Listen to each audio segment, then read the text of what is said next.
God created us to love, enjoy, glorify, and obey Him, and in so doing flourish as human beings. Why then do we struggle so much to do that?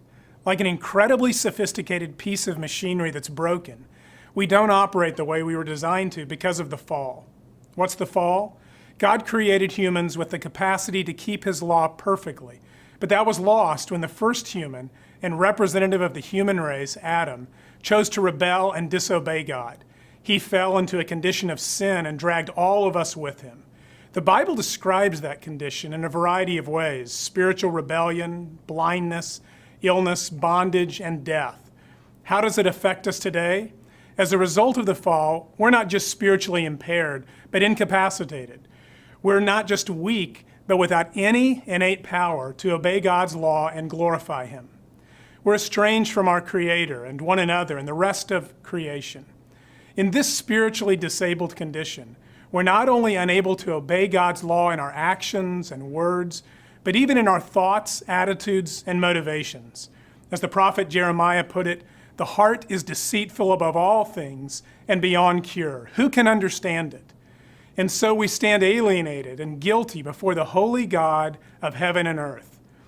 That's very discouraging, of course, to contemplate, but it's not the end of the story. It's just the beginning. It's the bad news that stands as the backdrop for the spectacularly good news of the gospel, which brings life and hope. Though we're unable to keep the law of God perfectly, there is one who kept the law perfectly for us.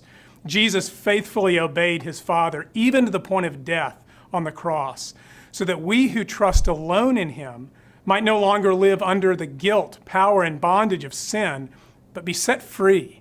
Jesus said, "If the Son will set you free, you will be free indeed." And though we fell in Adam, we have been raised with Christ.